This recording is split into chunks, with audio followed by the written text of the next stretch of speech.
രാമ രാമ രാമ ഹരേ ഹരേ ഹരേ കൃഷ്ണ കൃഷ്ണ കൃഷ്ണ ഹരേ ഹരേ Hare Rama Rama Rama Hare power തരക്കും.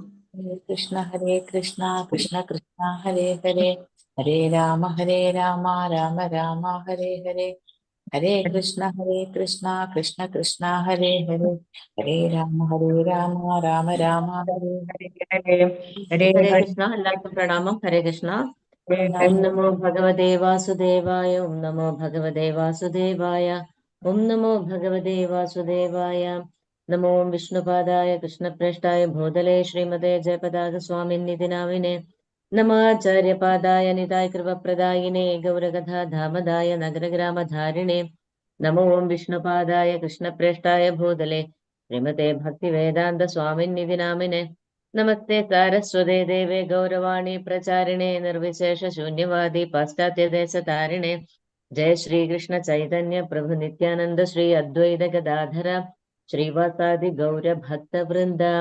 ഹരേ കൃഷ്ണ കൃഷ്ണ കൃഷ്ണ ഹരേ ഹരേ ഹരേ രാമ രാമ രാമ ഹരേ ഹരേ.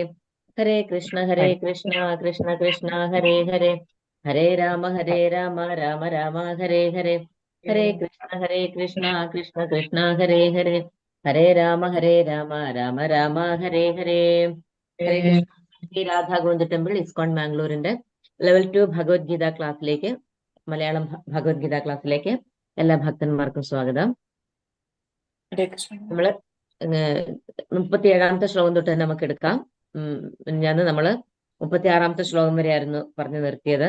ഇന്നലെ നെറ്റിന്റെ problem കൊണ്ട് നമുക്ക് ക്ലാസ് എടുക്കാൻ പറ്റിയില്ലല്ലോ. അപ്പം അതിന് തൊട്ട് മുമ്പുള്ള ശ്ലോകങ്ങളിൽ അർജുനൻ പറയുകയാണ് ഭഗവാനോട്, എന്താണ് ഇടർന്ന സ്വരത്തില് ഭഗവാന്റെ വാക്കുകൾ കേട്ടിട്ട് അർജുനൻ വിറകൊണ്ടുകൊണ്ട് വീണ്ടും വീണ്ടും കൈകൂപ്പി ഭയത്തോടെ ഇടർന്ന സ്വരത്തിൽ ഭഗവാനോട് അപേക്ഷിക്കുകയാണ്. ഋഷികേശ, അങ്ങയുടെ തിരുനാമ കീർത്തനത്താൽ ലോകം ആനന്ദഭരിതമായി തീരുന്നു. അങ്ങയിൽ അനുരക്തനാവുന്നു. സിദ്ധി നേടിയവർ അങ്ങയെ പ്രണമിക്കുന്നുവെങ്കിലും അസുരഗണങ്ങൾ ഭയപ്പെട്ട് അങ്ങും ഇങ്ങും പായുകയാണ് ഉചിതം തന്നെ. അപ്പം അസുരന്മാരും നാസ്തികരായിട്ടുള്ളവരും ഈശ്വര യുക്തിവാദികളായിട്ടുള്ളവരും ഒക്കെ ഭഗവാനെ കണ്ട് ഭഗവാന്റെ ആ ഉഗ്രരൂപം കണ്ടിട്ട് ഭയം നോടുന്നു. എന്നാൽ ഭക്തന്മാരോ അവർക്ക് ഭയമുണ്ടെങ്കിൽ പോലും ഭഗവാനെ പ്രണമിക്കുന്നു. 36ാമത്തെ ശ്ലോകത്തില്. ഇനി 37ാമത്തെ ശ്ലോകം. കസ്മാച്ഛതേന നമേരൻ മഹാത്മൻ ഗരീയത്തെ ബ്രഹ്മണോപ്യാദികർത്രേ അനന്തദേവേശ ജഗന്നിവാസ ത്വമക്ഷരം സദസത്തത്പരം യത്. ബ്രഹ്മാവിനേക്കാളും ശ്രേഷ്ഠനായ പുരുഷോത്തമ, അങ്ങാണല്ലോ ആദിമനായ സൃഷ്ടാവ്. എങ്കിലും എന്തുകൊണ്ട് അവർ ഭക്ത്യാദരപൂർവം അങ്ങേ പ്രണമിക്കുന്നില്ല?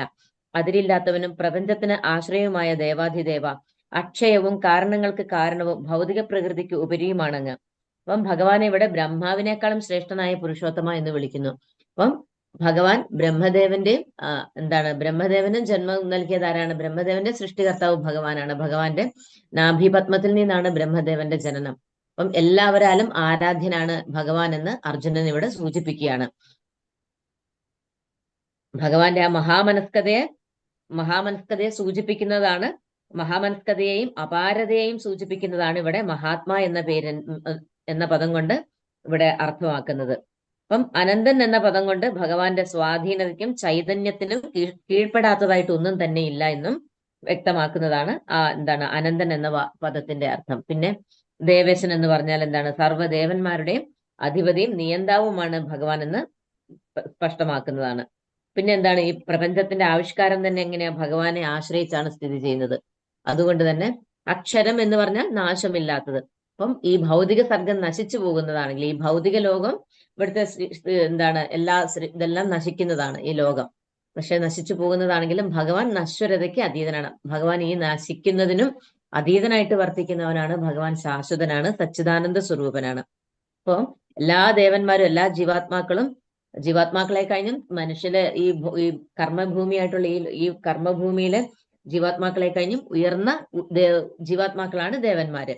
അപ്പം അവരും മറ്റ് ഭൂമിയിലെ ജീവാത്മാക്കൾ എല്ലാവരും ഭഗവാനെ ആദരവോട് പ്രണമിക്കേണ്ടത് തന്നെയാണെന്നാണ് അർജുനൻ ഇവിടെ പറയുന്നത്. അർജുനൻ അതിൽ വിശ്വാസം ഉദിച്ചു കഴിഞ്ഞപ്പോൾ കൃഷ്ണനേക്കാൾ ശ്രേഷ്ഠനായിട്ട് ആരുണ്ട്? വേറെ സൃഷ്ടികർത്താവായ ബ്രഹ്മാവും അദ്ദേഹത്തിന്റെ സൃഷ്ടി തന്നെയാണല്ലോ. അതുകൊണ്ട് എന്താണ് ഭഗവാനെ പ്രപിതാമഹൻ എന്ന് പറയുന്നു. ബ്രഹ്മദേവനെ പിതാമഹൻ എന്നറിയപ്പെടുന്നു. ആ ബ്രഹ്മദേവന്റെയും സൃഷ്ടികർത്താവ് ആരാണ്? ഭഗവാനാണ്. അതുകൊണ്ട് ഭഗവാനെ പ്രപിതാമഹൻ എന്ന് പറയുന്നു. അപ്പം അങ്ങനെ ഭഗവാന് എല്ലാ തരത്തിലും ആരാധ്യനാണ്, എല്ലാ തരത്തിലും ഭഗവാൻ തന്നെയാണ് ഏറ്റവും ഉന്നതനായിട്ടുള്ളത് എന്ന് ഈ ശ്ലോകത്തിലൂടെ അർജുനന് മനസ്സിലാക്കിയിട്ട് ഭഗവാനെ സ്തുതിക്കുകയാണ്. അടുത്ത ശ്ലോകം: ത്വമാദിദേവ പുരുഷ പുരാണസ്ത്വമസ്യ വിശ്വസ്യ പരം നിധാനം വേത്താസി വേദ്യം ച പരം ച ധാമ ത്വയാ തദം വിശ്വമനന്തരൂപ. ആദിദേവനും പുരാണ പുരുഷനും പ്രപഞ്ച സൃഷ്ടിക്ക് ആധാരവും അങ്ങ് തന്നെ. അറിയേണ്ടവനും അറിയുന്നവനും അങ്ങ് തന്നെയാകുന്നു. ത്രിഗുണങ്ങൾക്ക് അതീതമായ അഭയസ്ഥാനം അങ്ങാണ്. ഹേ അനന്തരൂപ, ഈ ദൃശ്യപ്രപഞ്ചമെങ്ങും അങ്ങ് നിറഞ്ഞു നിൽക്കുകയാണ്. അപ്പം പരമദിവ്യോത്തമ പുരുഷനായ ഭഗവാനിലാണ്, കൃഷ്ണനിലാണ് ഈ പ്രപഞ്ചമെല്ലാം വിശ്വസിക്കുന്നതെന്ന് അർജുനൻ നേരിട്ട് കാണുകയാണ്. അപ്പം ഭഗവാനാണ് ആത്യന്തികമായിട്ടുള്ള എല്ലാറ്റിന്റെ അഭയസ്ഥാനം. ഏതില് ഒരു വേദം പഠിക്കുകയാണെങ്കിൽ അതിന്റെ അഭയസ്ഥാനം എന്താണ്?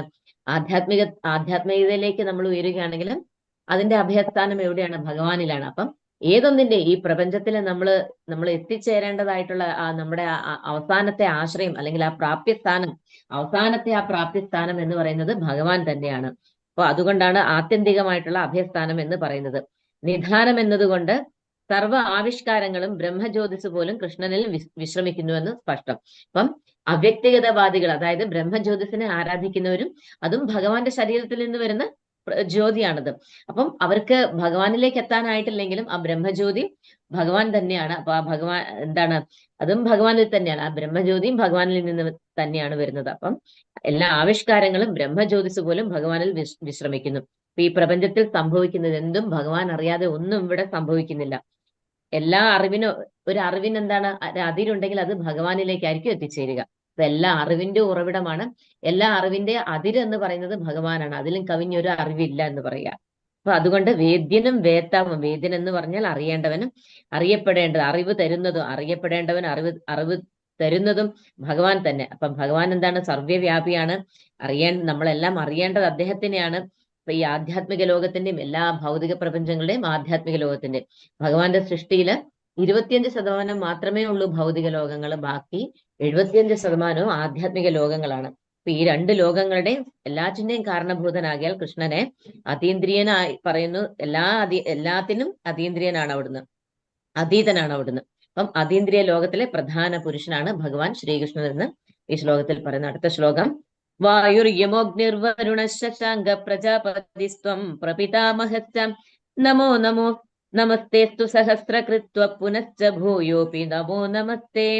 വായുവും പരമനിയന്താവും അഗ്നിയും വരുണനും ചന്ദ്രനും പ്രജാപതിയും പ്രപിതാമഹനും അങ്ങ് തന്നെ.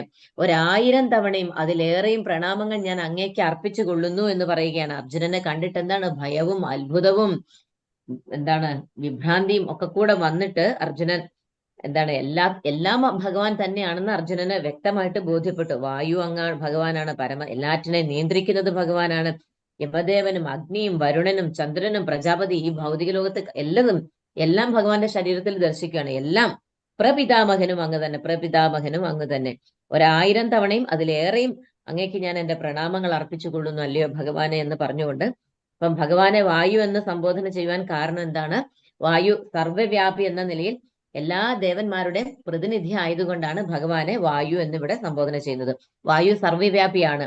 അപ്പം എല്ലാ ദേവന്മാരുടെയും പ്രതിനിധിയാണ് ആ വായു എന്ന് പറയുന്നത്. അപ്പം എല്ലാ ദേവന്മാരുടെയും പ്രതിനിധിയാണ് വായു. അപ്പൊ പ്രപഞ്ച സർഗത്തിലെ ആദ്യ ജീവാത്മാവായിട്ടുള്ള ബ്രഹ്മാവിന്റെയും പിതാവാണ് ഭഗവാൻ. എന്നതിനാല് ഭഗവാനെ പ്രപിതാമഹൻ എന്നിവിടെ സംബോധന ചെയ്യുന്നു. അടുത്ത ശ്ലോകം 40-ാമത്തെ ശ്ലോകം: നമ പുരുസ്താദ പൃഷ്ഠതസ്തേ നമോസ്തുതേ സർവദ ഏവ സർവം അനന്തവീര്യാമിത വിക്രമത്വം സർവം സമാപ്നോഷി തതോസി സർവഃ. മുന്നിൽ നിന്നും പിന്നിൽ നിന്നും എല്ലാ ഭാഗത്തു നിന്നും ഞാൻ അങ്ങേ പ്രണമിക്കട്ടെ. അതിരറ്റ ശക്തിമാനെ, അങ്ങ് നിസീമമായ ശക്തിയുടെ ഉടമയാണ്. സർവ്വവ്യാപിയായ ആകയാൽ അങ്ങ് എല്ലാമാണ്. അളക്കാൻ കഴിയാത്തതായിട്ടുള്ള ശക്തിയുടെ ഉടമയാണ് അങ്ങ് എന്ന് അർജുനൻ ഭഗവാനെ സ്തുതിക്കുകയാണ്. അങ്ങയുടെ മുന്നിൽ നിന്നും പിന്നിൽ നിന്നും എല്ലാ ഭാഗത്തു നിന്നും അങ്ങയെ ഞാൻ പ്രണമിക്കട്ടെ എന്ന് അർജുനൻ പറയുന്നു.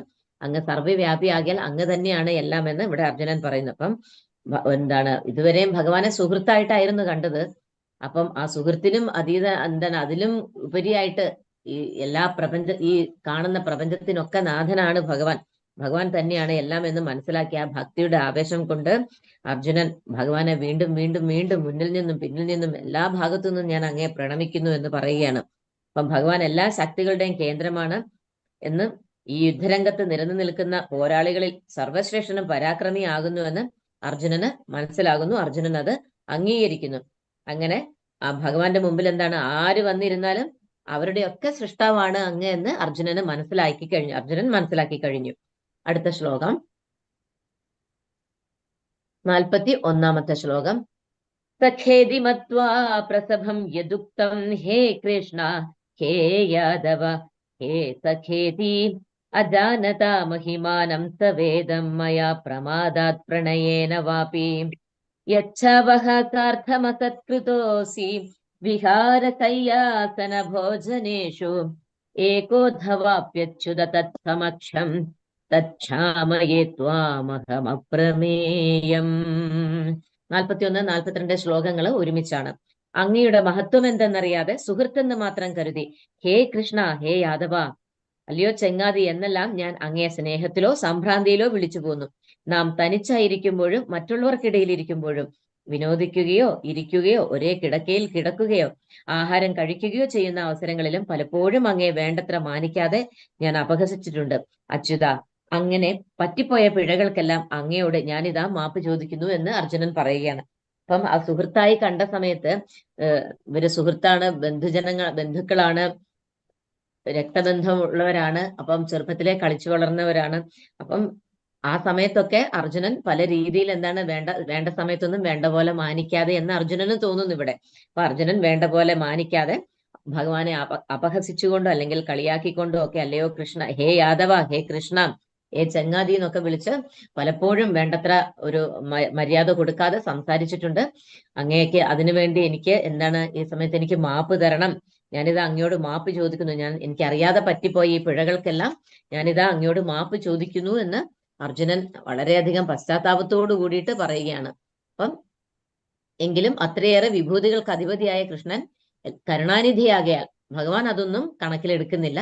ഭഗവാൻ അർജുനനെ സുഹൃത്തായി തന്നെ കരുതി പെരുമാറി പോകുന്നു. അതാണ് ഭക്തനും ഭഗവാനും തമ്മിലുള്ള ദിവ്യമായിട്ടുള്ള ആ പരസ്പര പ്രേമബന്ധം എന്ന് പറയുന്നത്. അപ്പം എന്താണ്, ജീവാത്മാവിന് ഭഗവാനോടുള്ള ബന്ധം സനാതനമാണ്. എന്താണ്, ഭഗവാനും സനാതനനാണ്, നമ്മളും സനാതനമാണ്. സനാതനം എന്ന വാക്കിന്റെ അർത്ഥം എന്താണ്? ശാശ്വതമാണ്, നാശമില്ലാത്തതാണ് എന്നാണ്. അപ്പൊ അത് മറക്കാനാവാത്തതാണ്. ആ ഭഗവാനുമായിട്ടുള്ള ബന്ധം മറക്കാനാവാത്തതാണ്. അതാണ് മറക്കാനാവാത്തതാണ്. ഓരോ ജീവാത്മാവിന്റെയും കടമയാണ് ഭഗവാനെ മറക്കാതിരിക്കുക എന്നുള്ളത്. അപ്പം അതാണ് മറക്കാനാവാത്തതാണെന്ന് അർജുനന്റെ പെരുമാറ്റത്തിൽ നിന്ന് വ്യക്തമാകുന്നു. അടുത്തത് 43 ശ്ലോകം. പിതാസി ലോകസ്യ ചരാചരസ്യ ത്വമസ്യ പൂജ്യശ്ച ഗുരുർഗരീയാൻ ന ത്വത്സമോത്സഭ്യധികം കുതോന്യോ ലോകത്രയോപ്യപ്രതിമ പ്രഭാവ. ചരാചരങ്ങളെല്ലാം ഉൾക്കൊള്ളുന്ന ഈ പ്രപഞ്ച സർഗത്തിന്റെ പിതാവാണ് അങ്ങ്. ഈ പ്രപഞ്ചത്തിന്റെ ആരാധ്യ പ്രമുഖനായ പരമോന്നത ആധ്യാത്മിക ഗുരുവും അങ്ങ് തന്നെ. അങ്ങേക്ക് സമനായോ സമനാവാൻ കഴിവുള്ളവരായോ മറ്റാരുമില്ല. അങ്ങനെയാകിൽ ഹേ അതുല്യ പ്രഭാവനെ, 3 ലോകങ്ങളിലും അങ്ങേക്കാൾ ശ്രേഷ്ഠനായിട്ട് ആരാണുള്ളത്? അപ്പൊ ഒരു പുത്രന് പിതാവ് എന്ന പോലെ മനുഷ്യന് ആരാധ്യനാണ് പരമ ദിവ്യോത്തമ പുരുഷനായിട്ടുള്ള ശ്രീകൃഷ്ണ ഭഗവാൻ എന്ന് പറയുകയാണ്. അപ്പം ആദ്യമായിട്ട് എന്താണ്, ബ്രഹ്മാവിന് വേദം ഉപദേശിച്ചതിനാലും കുരുക്ഷേത്ര യുദ്ധത്തിൽ വെച്ച് അർജുനന് ഗീത ഉപദേശിച്ചതുകൊണ്ടും ഭഗവാനെ ഇവിടെ ആദിമ ഗുരുവായിട്ട് പറയുന്നു. അപ്പം എല്ലാ ചരാചരങ്ങളെയും ഉൾക്കൊള്ളുന്ന ഈ പ്രപഞ്ച സർഗത്തിന്റെ പിതാവാണ് ഭഗവാൻ. ഈ പ്രപഞ്ച സർഗം മുതൽ അന്ത്യം വരെയുള്ള കാഴ്ചകളാണ് അർജുനൻ ആ തേരിൽ ഇരുന്നു കൊണ്ട് കാണുന്നത്. അപ്പം അർജുനൻ എല്ലാ കാര്യങ്ങളും വളരെ വ്യക്തമായിട്ട് മനസ്സിലാക്കി. അതുകൊണ്ട് പറയുകയാണ്, ചരാചരങ്ങളെല്ലാം ഉൾക്കൊള്ളുന്ന ഈ പ്രപഞ്ച സർഗത്തിന്റെ പിതാവാണങ്ങ്. ആ പ്രപഞ്ചത്തിന്റെ ആരാധ്യ പ്രമുഖനായ പരമോന്നത ആധ്യാത്മിക ഗുരുവും അങ്ങ് തന്നെ. അപ്പം ഭഗവാൻ ഇവിടെ അർജുനന് ഗീത ഉപദേശിക്കുന്നു. അതുപോലെ തന്നെ ബ്രഹ്മദേവന് വേദം ഉപദേശിച്ചതും ഭഗവാനാണ്. അതുകൊണ്ട് തന്നെ ഈ പ്രപഞ്ചത്തിന്റെ എല്ലാവരുടെയും ആദിമ ഗുരുവാണ് എന്ന് ഭഗവാൻ എന്ന് പറയുകയാണ്. അപ്പം ഭഗവാനിൽ നിന്ന് ആരംഭിക്കുന്ന ആ ഗുരുശിഷ്യ പരമ്പരയിലൂടെ അതിലൂടെ വരുന്ന ഒരു ഗുരുവിനെയാണ് നമ്മൾ ഉത്തമ ഗുരു എന്ന് പറയുന്നത്. അപ്പം ഭഗവാനെ കുറിച്ച് അറിയാതെ, ഭഗവാന്റെ ശാസ്ത്രത്തെ കുറിച്ച് പഠിക്കാതെ, കൃഷ്ണന്റെ പ്രാതിനിധ്യമില്ലാതെ, അല്ലെങ്കിൽ ശ്രീകൃഷ്ണ ഭഗവാനിൽ നിന്ന് തുടങ്ങുന്ന ആ ഗുരുശിഷ്യ പരമ്പരയിൽ പെടാതെ, അതിൽ പ്രാതിനിധ്യമില്ലാതെ വരുന്ന ഒരു ആധ്യാത്മിക ആചാര്യനെ നമുക്ക് ആചാര്യൻ എന്ന് അവകാശപ്പെടാനായിട്ട് സാധിക്കില്ല. കാരണം അദ്ദേഹത്തില് ഒരു പൂർണ്ണ അറിവില്ല, പൂർണ്ണമായിട്ടുള്ള അറിവില്ല. അത് തന്നെ ഇന്ദ്രിയങ്ങളും പൂർണ്ണമായിട്ട് ശുദ്ധമായിരിക്കുകയില്ല. അപ്പം ഭഗവാനെ നമ്മൾ ശരണാഗതി പ്രാപിക്കുമ്പോൾ മാത്രമേ നമുക്ക് നമ്മുടെ ഇന്ദ്രിയങ്ങളെ എങ്ങനെയാണ് പൂർണ്ണമായിട്ട് മാലിന്യങ്ങളിൽ നിന്ന് മുക്തമാക്കേണ്ടതെന്നും ഭഗവാന്റെ തിരുനാമ ജപത്തിലൂടെയും സദാ ഭഗവാനിൽ മുഴുകുന്നതിലൂടെ നമുക്ക് നമ്മുടെ ഇന്ദ്രിയങ്ങളെ പൂർണ്ണമായിട്ട് ശുദ്ധമാക്കാൻ സാധിക്കും. മാത്രമല്ല, എല്ലാ അറിവിന്റെയും ഉറവിടം ഭഗവാൻ ആയതുകൊണ്ട് തന്നെ ആ ഭഗവാനെ നമ്മൾ ശരണാഗതി പ്രാപിക്കുക, ആ ഭഗവാനിൽ ഭക്തിപൂർവ്വം ഭഗവാനെ സേവിക്കുകയും ചെയ്യുമ്പോൾ തന്നെ നമുക്കും ആ ജ്ഞാനം ലഭിക്കുകയാണ്. അതുകൊണ്ട് തന്നെയാണ് പറയുന്നത്, ആ ഭഗവാനിൽ നിന്ന് തുടങ്ങുന്ന ആ ഗുരുശിഷ്യ പരമ്പരയിലൂടെ വരുന്ന ഒരു ഗുരുവിനെ മാത്രമാണ് യഥാർത്ഥ ആചാര്യൻ എന്ന്, അല്ലെങ്കിൽ ആധ്യാത്മിക വിഷയത്തിൽ എന്താണ് യോഗ്യനായിട്ടുള്ള, ഉത്തമ യോഗ്യനായിട്ടുള്ള ഒരു ഗുരു എന്ന് നമുക്ക് വിശേഷിപ്പിക്കാനായിട്ട് സാധിക്കുകയുള്ളൂ. അപ്പം ഭഗവാൻ സർവദാ വന്ദിക്കപ്പെടേണ്ട ആരാധ്യനായിട്ടുള്ള പരമ ദിവ്യോത്തമ പുരുഷനാണ്. അപ്പം ഭഗവാനേക്കാൾ ശ്രേഷ്ഠനായിട്ട് മൂന്ന് ലോകങ്ങളിലും ഒരു ലോകത്തും ആരുമില്ല എന്നിവിടെ വളരെ വ്യക്തമായിട്ട് മനസ്സിലാക്കി അർജുനൻ പറയുന്നു. അടുത്ത ശ്ലോകം 44.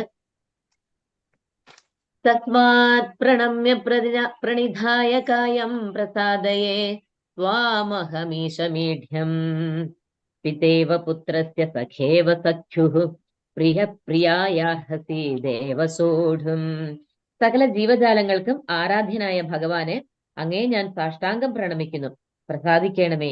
മകന്റെ ധിക്കാരത്തെ അച്ഛൻ എന്ന പോലെ, സുഹൃത്ത് തന്റെ സുഹൃത്തിന്റെ അവിവേകത്തെ എന്ന പോലെ, ഭർത്താവ് ഭാര്യയുടെ പെരുമാറ്റത്തെ എന്ന പോലെ ഞാൻ അങ്ങയോട് ചെയ്തിരിക്കാവുന്ന പിഴകൾ അങ്ങ് ക്ഷമിക്കണമേ എന്ന് അർജുനൻ വീണ്ടും വീണ്ടും പ്രാർത്ഥിക്കുകയാണ്.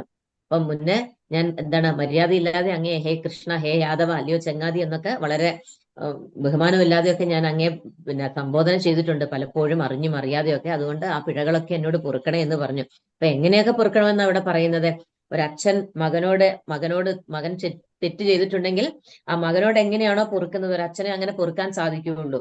അപ്പം ആ അച്ഛൻ എങ്ങനെ പൊറുക്കുന്നു അതുപോലെ, അല്ലെങ്കിൽ അത്രയും ഉറ്റ സുഹൃത്തായിട്ടുള്ള ഒരു സുഹൃത്ത് തന്റെ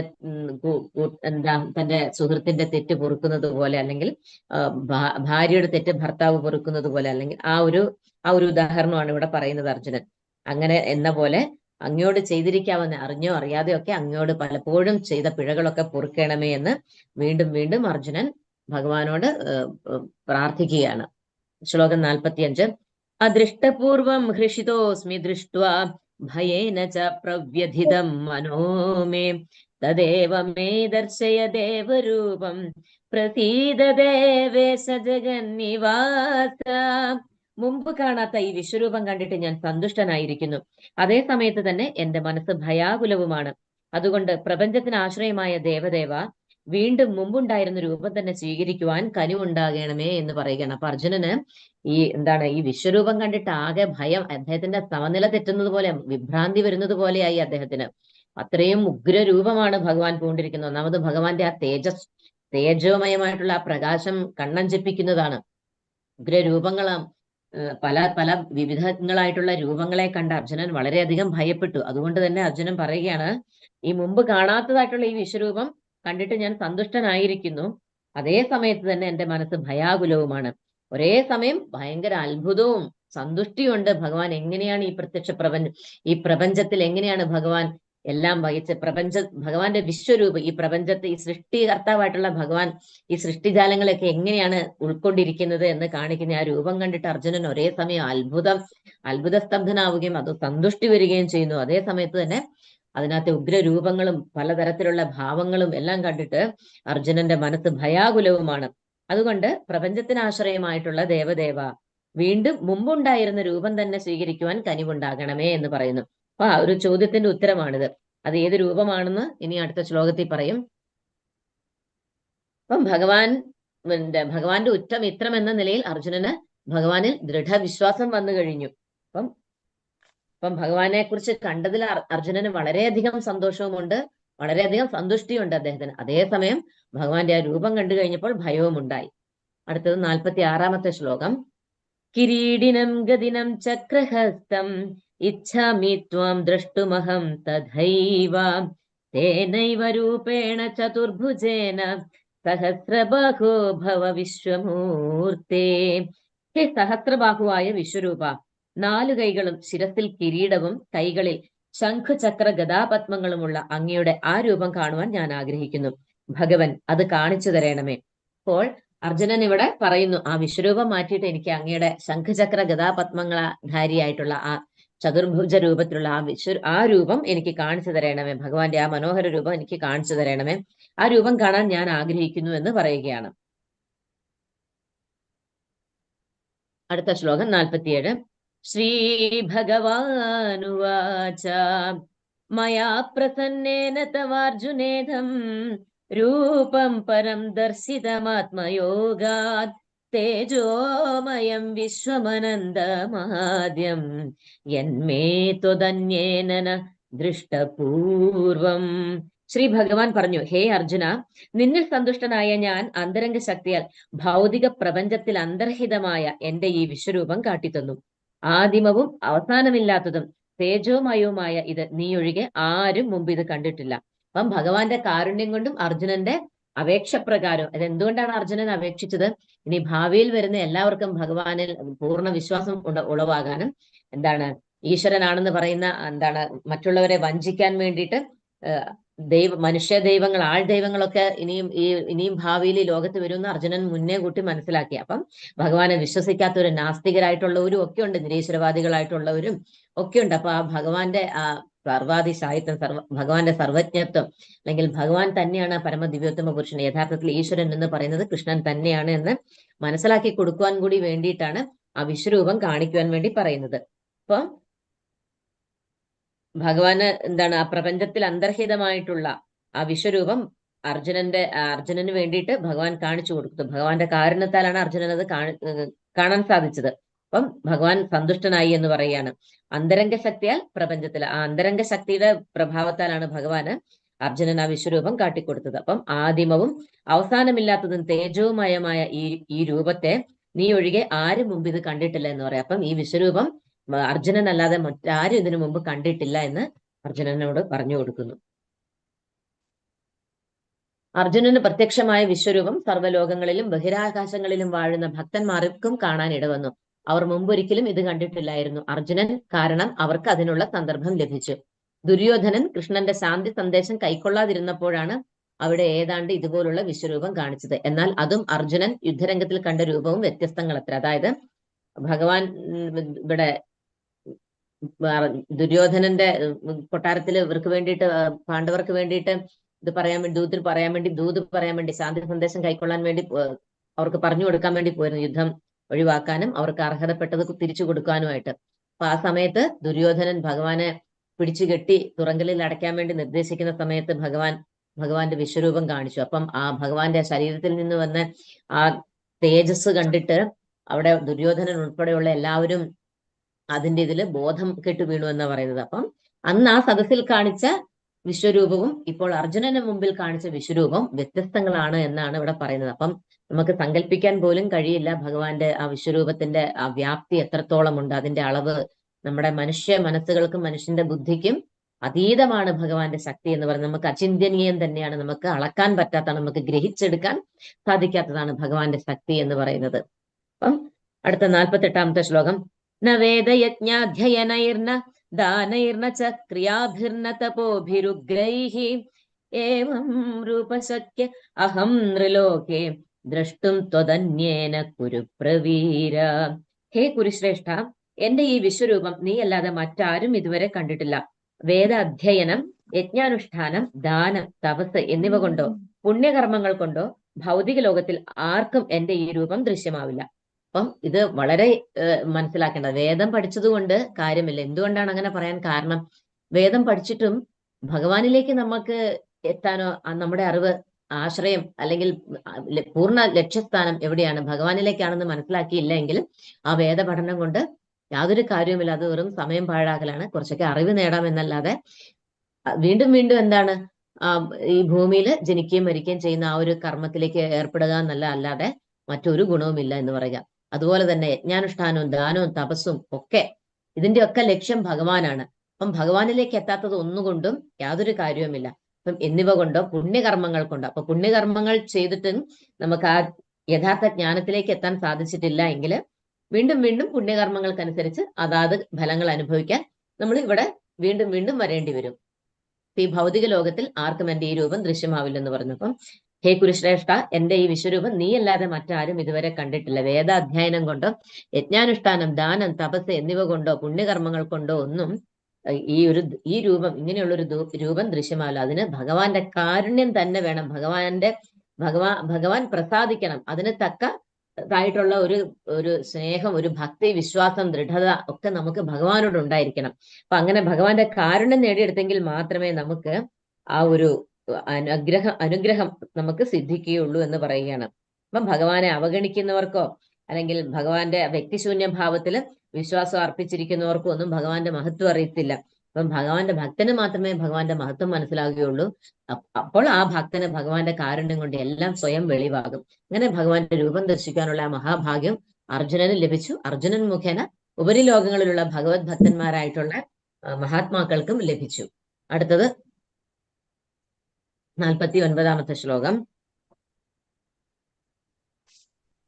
മാതേ വ്യധാമാ ച വിമൂഢഭാവോ ദൃഷ്ട്വാ രൂപം ഘോരമീദൃങ്മബേ അമേദം വ്യാപേത ഭീഹി പ്രീതമനാഹ പുനസ്ത്വം തദേവ മേ രൂപമിദം പ്രപശ്യ. എന്റെ ഈ ബീഭത്സ രൂപം കണ്ടിട്ട് നീ അസ്വസ്ഥനാവുകയും സംഭ്രാന്തനാവുകയും ചെയ്തു. അത് ഇതോടെ തീരട്ടെ. എന്റെ ഭക്തനായ നീ ഇനി സ്വസ്ഥത കൈവരിക്കും. ശാന്തമനസ്കനായി നിനക്കിപ്പോൾ നീ ആഗ്രഹിക്കുന്ന രൂപം കാണാം. അപ്പോൾ ഭഗവാന്റെ ആ വിശ്വരൂപം കണ്ടിട്ട് അർജുനൻ ആകെ അസ്വസ്ഥനായി ഭയപ്പെട്ടു. അപ്പം എന്താണ്, അതുകൊണ്ട് ആ രൂപത്തെ മാറ്റിയിട്ട് ഇനി നീ ആഗ്രഹിച്ച ആ രൂപം ഞാൻ നിനക്ക് കാണിച്ചു തരാം. അതുകൊണ്ട് നീ ഇനി സ്വസ്ഥത കൈവരിക്കും. ശാന്തമനസ്കനായിട്ട് നീ ഇപ്പോൾ ആഗ്രഹിക്കുന്ന ആ രൂപം നിനക്ക് കാണിച്ചു തരാം എന്ന് പറയുകയാണ്. ഇതോടുകൂടി നിന്റെ ആ വിഷമങ്ങളൊക്കെ മാറാൻ പോകുന്നു. ഞാൻ നിനക്ക് ആ ശാന്തമായിട്ടുള്ള, നിന്റെ മനസ്സിന് സമാധാനം തരുവാനായിട്ട് നീ ആഗ്രഹിച്ച ആ ശാന്തിയുള്ള ആ രൂപം ശാന്തി തരുന്ന ആ രൂപം കാണിച്ചു തരാം എന്ന് പറയുകയാണ്. അടുത്തത് 50-ാമത്തെ ശ്ലോകം. സഞ്ജയ ഉവാച ഇത്യർജുനം വാസുദേവസ്തഥോക്ത്വാ സ്വകം രൂപം ദർശയാമാസ ഭൂയഃ ആശ്വാസയാമാസ ച ഭീതമേനം ഭൂത്വാ പുനഃ സൗമ്യ വപുർമഹാത്മാ. സഞ്ജയൻ ധൃതരാഷ്ട്രോട് പറയുകയാണ്. ഇങ്ങനെ അർജുനനോട് പറഞ്ഞിട്ട് പരമദിവ്യോത്തമ പുരുഷനായ കൃഷ്ണൻ തന്റെ യഥാർത്ഥമായ ചതുർഭുജ രൂപം കാണിച്ചു. പിന്നീട് ഭീതനായിരുന്ന അർജുനന് ധൈര്യം വരുത്തുവാനായിട്ട് ഇരുകൈകളോട് കൂടിയ തന്റെ സാധാരണ രൂപം കൈക്കൊള്ളുകയും ചെയ്തു. അപ്പം ഭഗവാൻ ആദ്യം എന്താണ്, ചതുർഭുജ രൂപം കാണിച്ചു കൊടുത്തു അർജുനന്. അത് അർജുനന് സമാധാനമായി. അതിനുശേഷം എന്താണ്, ഭഗവാൻ വീണ്ടും തന്റെ സ്വാഭാവിക രൂപം എന്ന് പറഞ്ഞാൽ, തന്റെ സാധാരണ രൂപം എന്ന് പറഞ്ഞാൽ ഏതാണ്, കൃഷ്ണരൂപം.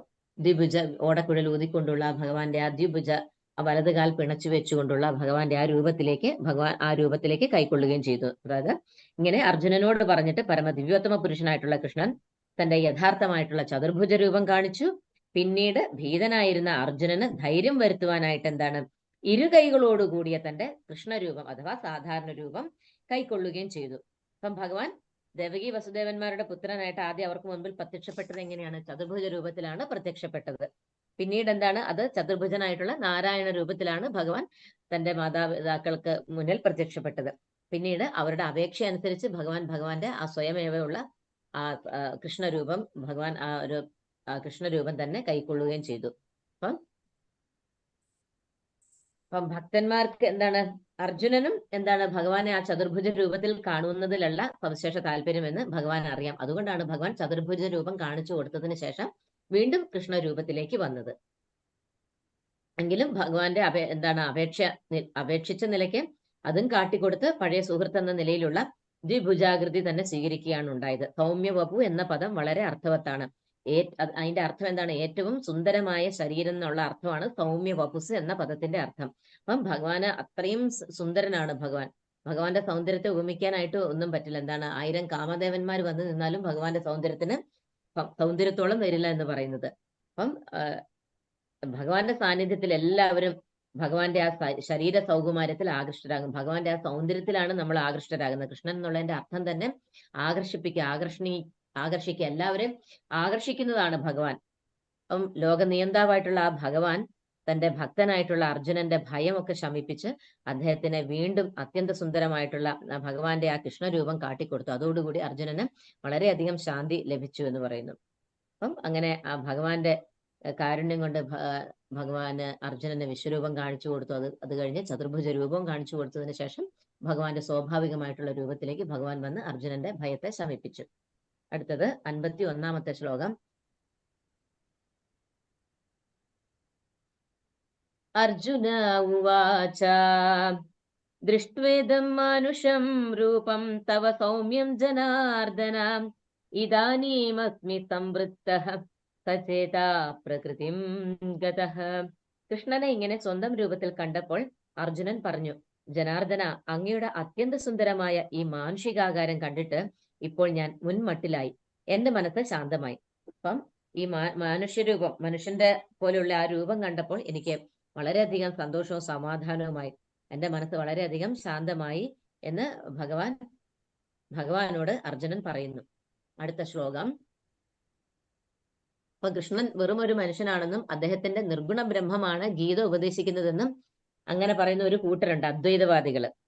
അതായത് അതായത് ഭഗവാൻ നിർഗുണ ബ്രഹ്മനാണ്, അതായത് ഭഗവാനിലുള്ള നിർഗുണ ബ്രഹ്മമാണ്. അതായത് കൃഷ്ണൻ വെറും മനുഷ്യനാണ്. അപ്പൊ കൃഷ്ണന്റെ ഉള്ളിലുള്ള പരബ്രഹ്മ സ്വരൂപനായിട്ടുള്ള ഏതോ ഒരു ഈശ്വരൻ, അവരെ പറയുന്നവർക്കും അറിഞ്ഞുകൂടാ, വ്യക്തിഗത ബ്രഹ്മവാദികൾക്കും അല്ലെങ്കിൽ അദ്വൈതവാദികൾക്കും അറിഞ്ഞുകൂടാ. ആ ഒരു ബ്രഹ്മമാണ്, നിർഗുണ ബ്രഹ്മമാണ് ഗീത ഉപദേശിക്കുന്നതെന്ന് ഊന്നി പറയുന്നവർ വായനക്കാരെ ശരിക്കും വഴിതെറ്റിക്കുകയാണ് ചെയ്യുന്നത്. അത് ഏറ്റവും വലിയ, ഭഗവാനോട് ചെയ്യുന്ന ഏറ്റവും വലിയ അനീതിയാണെന്നും ഭഗവത്ഗീത വ്യക്തമാക്കുകയാണ്. അപ്പം വിശ്വരൂപവും ചതുർഭുജനായ നാരായണ രൂപവും കൈക്കൊണ്ട കൃഷ്ണനെ എങ്ങനെ ഒരു സാധാരണ മനുഷ്യൻ എന്ന് പറയാം? ഈ കൃഷ്ണനിൽ നിന്നാണല്ലോ ഈ വിശ്വരൂപം വന്നത്, അല്ലാതെ മഹാവിഷ്ണുവിൽ നിന്ന്. നമ്മൾ മനസ്സിലാക്കേണ്ട ഒരു കാര്യം അതാണ്. ഭഗവാൻ ശ്രീകൃഷ്ണ രൂപത്തിൽ നിന്നാണ് ആ വിശ്വരൂപം കാണിച്ചു കൊടുത്തത്. ആ വിശ്വരൂപത്തിൽ നിന്നാണ്, അവിടുന്നാണ് ആ ചതുർഭുജ രൂപവും വന്നിരിക്കുന്നത്. അപ്പം കൃഷ്ണനിൽ നിന്നാണ് ഈ രൂപമെല്ലാം കാണിച്ചു കൊടുത്തിരിക്കുന്നത്. അപ്പം ഒരിക്കലും ഒരു നാരായണൻ ഒരിക്കലും കൃഷ്ണ രൂപത്തിലേക്ക് വരാനായിട്ട് സാധിക്കില്ല. കാരണം എന്താണ്? ഭഗവാനിൽ നിന്ന് വന്നിരിക്കുന്ന രൂപങ്ങളാണ് ഇതല്ല. അത് നമ്മൾ മനസ്സിലാക്കിയല്ലോ കഴിഞ്ഞ പോയൊരു അധ്യായത്തില്. ഭഗവാനിൽ നിന്നാണ്, ശ്രീകൃഷ്ണ ഭഗവാനിൽ നിന്ന് ബലരാമസ്വാമി വിസ്തരിക്കുന്നു. ആ ബലരാമസ്വാമിയിൽ നിന്ന് 4 ചതുഷ്വ്യൂഹങ്ങളായിട്ടുള്ള അനിരുദ്ധൻ, സംകർഷണൻ, പ്രദ്യുമ്നൻ,